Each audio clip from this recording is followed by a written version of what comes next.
Hello and welcome to Connect and Collaborate. I am Alex Hopkins, your on-air producer, and this week we are talking to Colorado Business Roundtable board members, and I'm very excited to have in studio with me the founder of the Colorado Business Roundtable as well as the executive director, Gayle Dendinger. How are you doing, Gayle? Doing fine. How about you? I'm fantastic too. Thank you so much. So I've had an opportunity to work with you over the years as far as you being the radio host. Yeah. And I liked how you looked into the camera this morning. So, and you did it without there even being a teleprompter. So. Yeah, I can do things sometimes. You can do that. You're awesome. Well, Gayle, so I've had a lot of people in here. We've had Rebecca Kirsting, we've had Becky Takeda Tinker, David Eddy has been on. We're going to have Peter Moore on tomorrow. Cool. So we are rounding out our board of directors. We have a lot more than that on the board of directors. Right. About 15 members, I want to say, is about right. So I want to talk to you more along the point of what your vision for the Colorado Business Roundtable was when you first started. Well, I'm sort of a hardcore entrepreneur, and you might hear of an idea or watch somebody doing something. So most of the things that I've done over the years are work in progress. So there probably isn't, a whole lot of common sense in round one, except that there's something that could be developed possibly into something. So I had heard about the roundtable concept and found out that there was not one in Colorado, and liked the idea of there being national reach. Yeah. So we've done an awful lot in the state, but it still makes a big difference if you can reach outside. And so we started setting up round one, and got invited to an event in Chicago, which was fantastic. And at the event was Peter Yarrow, who since is now one of my good friends. So just a lot of good things have happened from a germ of an idea that we got from somebody else. Right on. So the nice thing about that, and when you talk about the roundtable model, you're referring to the Business Roundtable in D.C., the National Right. Business Roundtable, which we do model a lot of our, a lot of the Colorado Business Roundtable is modeled on that. Cool. So I didn't realize you founded this in 2001. That should be mentioned. I didn't realize that's when you met Peter Yarrow, because we've talked over the years about your relationship with him, and you've got a very cool guitar from him, which is really awesome. So going forward from that, how do you think the roundtable has progressed since 2001?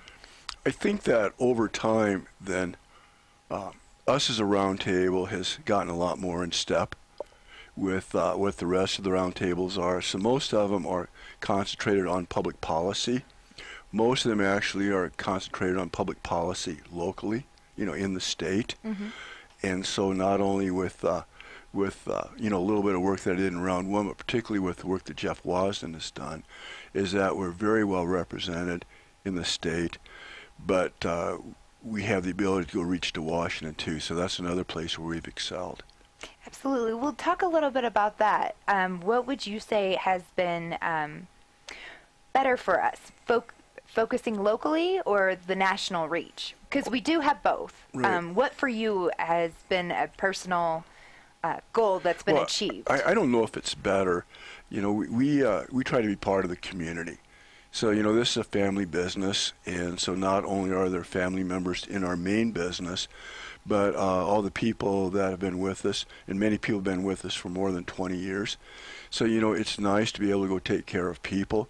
We're in a situation where, because we are involved in logistics, that we can do a lot of things around the world. So we worked with the American Ski Association over the years and have brought hundreds of thousands of coats into Poland, Romania, the Czech Republic, the spine of the Andes, Mongolia, places like that. We've brought books into South Africa. We've brought medical equipment and so on over to Afghanistan. So, that's another thing that you can do for the community. And then there's so many great groups out there that represent different facets, but they're not always aligned. So one of the things we're trying to do locally are things like this radio show.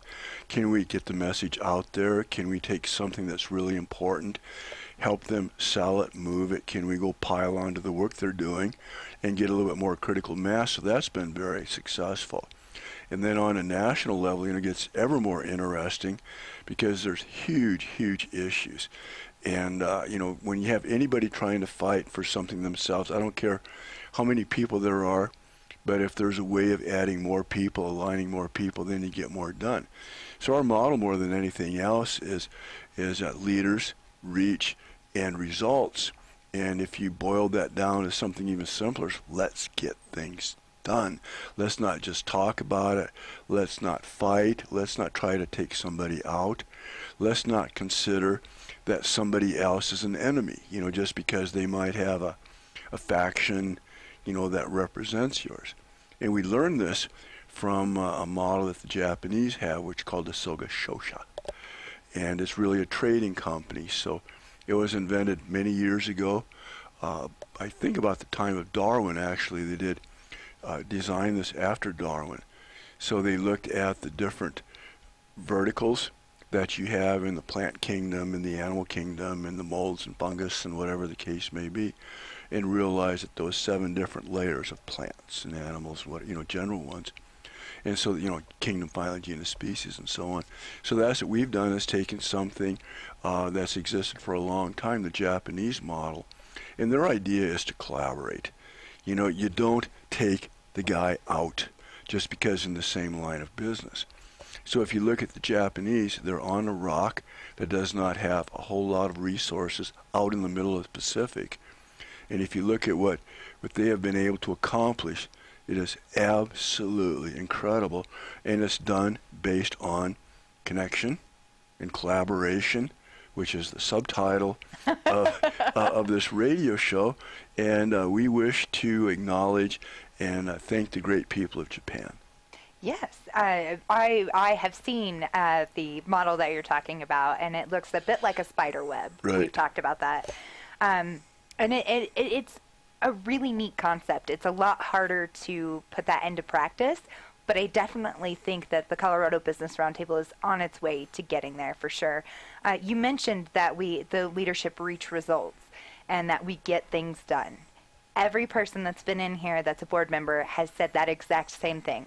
Colorado Business Roundtable does networking events.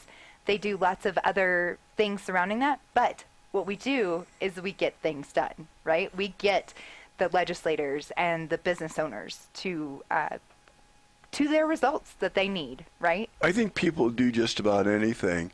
Well, they'll do just about anything, when they have the ability. They'll do just about anything when they're desperate, and that's a whole different conversation.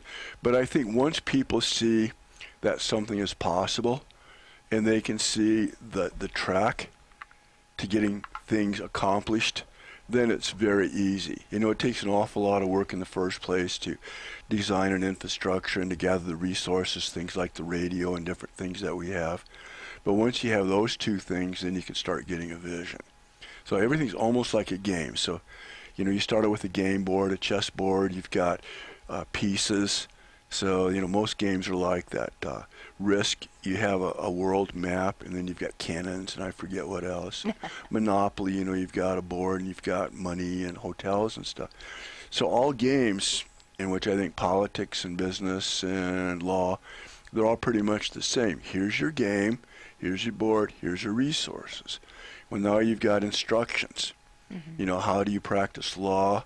How do you run for public office? How do you wage a war? How do you run a business? And so you have these instructions, and that's why we go to school. That's why we work with people. We learn how to play the game. Sounds terrible, but that's the way it is. And then over time, you might learn how to play the game better. You might learn how to advance the game. Well, then once you understand the game, then you can go build a plan. How do you plan to play the game? Then the plan ends up turning into strategy. So in my little world, that's the first 3 steps to anything. What is the game board? Who are the players? What are the resources? What are we going to do? And in order to make something work, you can't just have something be one person's vision. Even Mother Teresa has self-interest. She's sort of on the low end, but everybody is doing something for their kids or for themselves or to make the world a better place.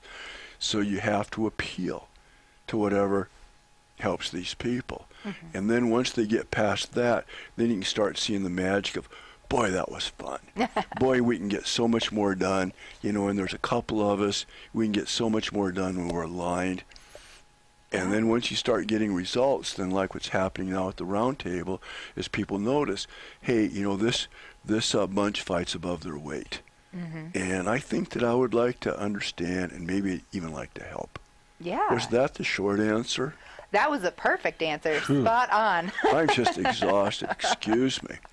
Well, we have a few more minutes, so I don't need you to nod on me just yet.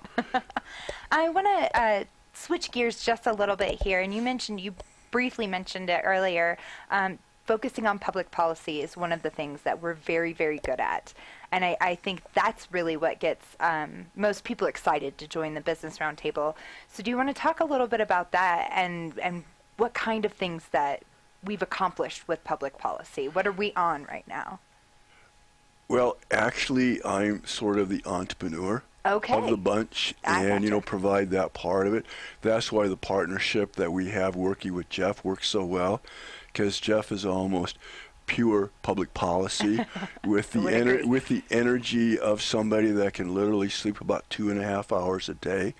So if you check his emails, they'll normally run till about 2:30 in the morning and then start again about 5. So that's what makes this work. Is I enjoy what I do, he enjoys what he does, and then it's how you start aligning these things. Now I know some of the big issues that we have. Excuse me, my phone is ringing in my pocket. I'm going to shut it off. It feels... Okay. All right. Good? Re-ask that. No, that was part of the show. Public policy. Let's start from he likes what he does, I like what I do. You cool on that? You bet. Cool. So this works out very well because Jeff likes what he does. Jeff loves what he does. And I like or love what I do. So I like building things. And then Jeff likes talking to people and being able to align the complexities of legislation, which is not easy, and doing that from understanding the issues and understanding how the system works and understanding who will benefit. And so it really works well. So we meet, we plan how we're going to make the most out of our day, how we're going to make the most out of different issues. We all go off and do whatever we're going to do. Yeah. Meet after it's all accomplished. So I'm happy to say that about 89% of the world's problems have been solved now. It might be a bit of an exaggeration. Well, peace in the Middle East is yet to be accomplished. I forgot about that. Well, I forgot about immigration and forgot about the debt and infrastructure. But besides that, yeah, we're on our way. You betcha. And you mentioned immigration. Again, one of the things that Jeff does work on quite a bit, and we work on the tax. We were a part of the tax cuts that were coming, and there's lots of stuff that we have done. I actually, so Jeff started with COBRT in 2014, correct? Right. So that was long before I got here. How did that partnership grow? Let's talk a little bit about that partnership. Well, Jeff and I were both on the board for the South Metro Chamber. Okay. And I think we were actually on about an 8-year stint together. And it just made sense. Well, I had a director, or actually a president, I'm sorry, before that. And her name was Jan Mazzotti, and then she left. And then it made perfect sense. Jeff and I were talking, with his background, his energy. And the other thing that helps a little bit is he has pretty good travel arrangements, having worked with Frontier Airlines. So that helps. Yes, for sure. So if you're running something like we were for a long time, a startup, and every dollar counts, then every dollar counts. Yeah. And so it's been a great relationship. Wonderful. Well, and Jeff and I actually bonded over the airline gig too. I used to be a flight attendant as well, and so we bonded over traveling tips. Right? Really? It was really, yeah. So why don't you share a couple of them? Oh, traveling tips. Yeah. I know you don't pack very much. I don't. No. If you're packing more than a rollerboard that fits in the overhead bin, you're packing too much. I could say that for 2 weeks even.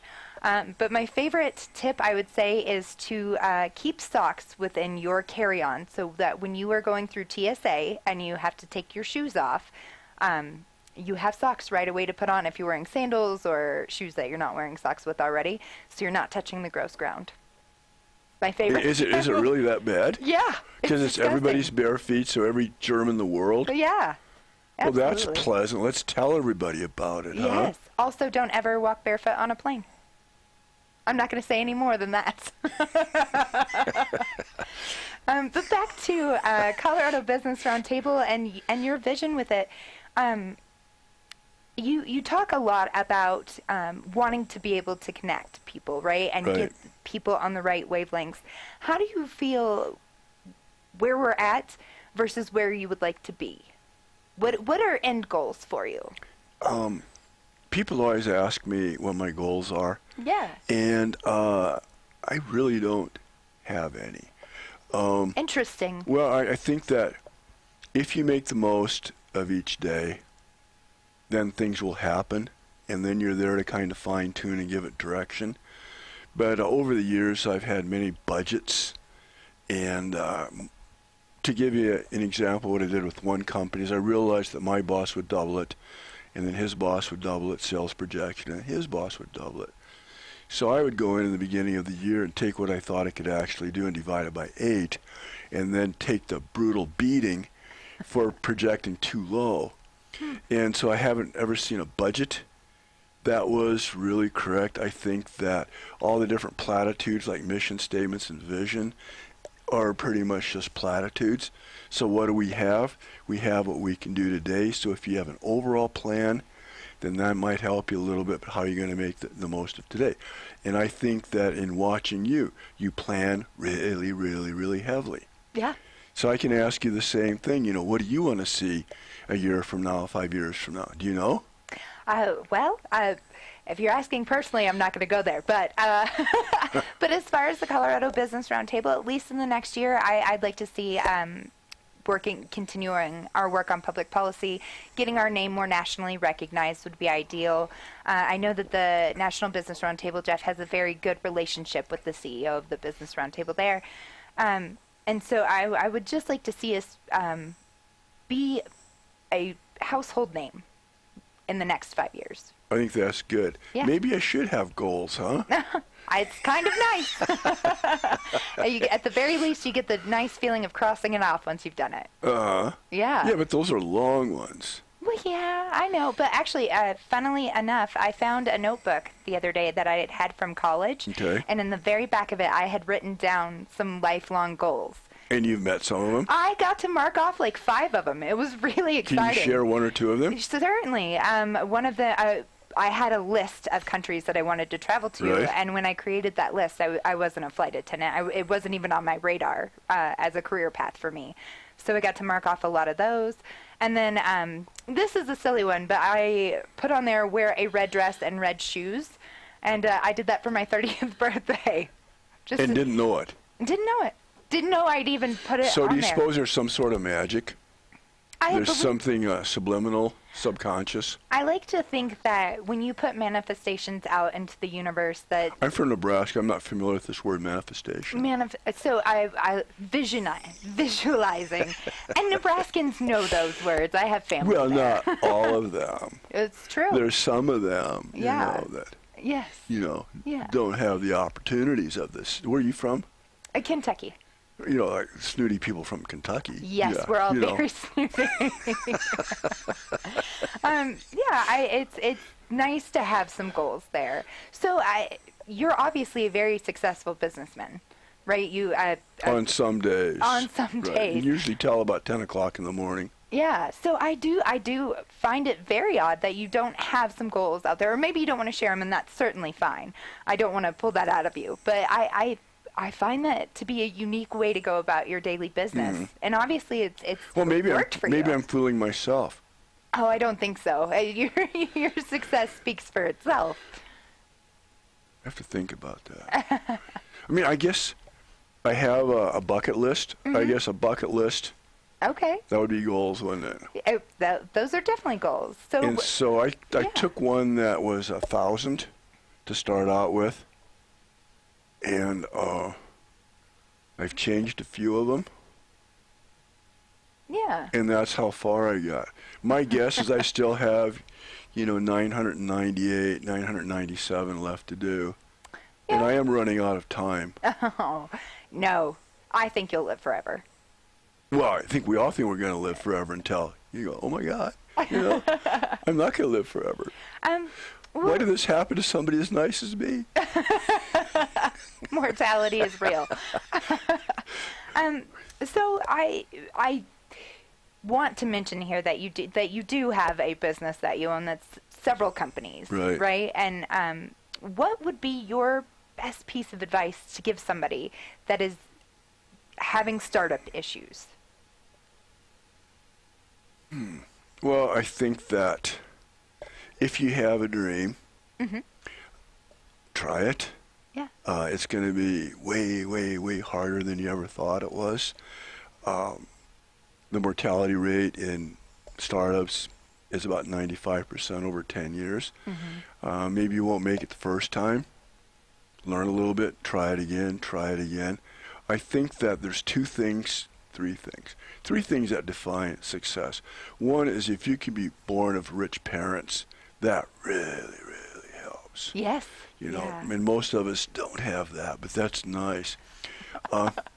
The second thing is never quit. So I don't know if you've ever seen the stork that's eating a frog, and then the frog somehow is reaching and choking the stork. And it says never give up. Yeah. And so I think that separates an awful lot of people of, you know, when you quit, or, you know, if you hang in there a little bit more past when you should quit, maybe things turn around. I know a friend of mine, his name's Tom Hine. He started a very successful company, sold it recently, and he was to the point where he had tried everything, and it turned out that American Express, somebody like that, sent him a credit card, and he was able to get $750 off the credit card they never thought he was going to pay back, and somehow made it from that. So that, you know, it failed, and then at the last minute. So I think that never quit. In my mind, I have not had very many failures because I never, ever, ever quit. Somebody in their right mind would have quit a lot of these things. Yeah. But as long as I can say it's work in progress, then the last thing is, I think, is luck. So a lot of things turn on a dime, turn on what street you go down. It's amazing. Good luck, bad luck. I do think that if you treat people halfway decent, it does improve your luck. Now, how that works, I don't know if it's karma. Could be karma. Could be. You know, I'm not sure. It's kind of like, was it Three Dog Night, I think? You know, swear there ain't no heaven, or pray there ain't no hell. It's a little bit like, you know, I don't know if there's good karma, but I am scared to death of bad karma. Like, well, good. Remain scared of bad karma. Well, thank you, Gayle. This has been very insightful. I like getting a glimpse into your life and getting some good business advice from you. Did you? I did. Or I'm just babbling? I think we babble less than you think we do. But I do want to ask our audience out there to visit COBRT.com. You can check out the board members there, learn all about what Colorado Business Roundtable does, as well as sign up for our events. We have several coming up, so please do that for me. This Friday, nominations for our Champions in Industry Awards are due, so make sure that you get your favorite business nominated today for the ceremony that takes place December 3rd. October 30th with CSU Global, we are hosting a cybersecurity event featuring a keynote speaker from Deloitte. We will also have on the panel Microsoft, IBM, AT&T. So we're very excited for that one. And November 13th is our 5th annual legislative reception, my personal favorite event that we have every year. That is here at COBRT headquarters, and that one is November 13th. So be sure to visit cobrt.com/events and sign up for any and all the events that we have going on. Gayle, any last thoughts in these last few seconds? I am absolutely amazed. You know, we watch the people on Fox and CNN, whatever. I know they're using teleprompters. Yeah. And I went over and looked at that camera just to make sure there wasn't a teleprompter on there. No. And there's not. So you are pretty good at this. I do my best. So can you explain over time? I know there's a learning curve, but can you explain over time how there's been growth in your presentation? We'll talk about that after these messages. Well, we still have 22 seconds. I mean, I think you can get started. Maybe. We'll see. Thank you so much for joining me today, Gayle. It's been a pleasure having you on. Be sure to visit cobrt.com/radio-podcast for this show and more. Like and subscribe our YouTube page while you're here, and we will see you tomorrow. Thank you.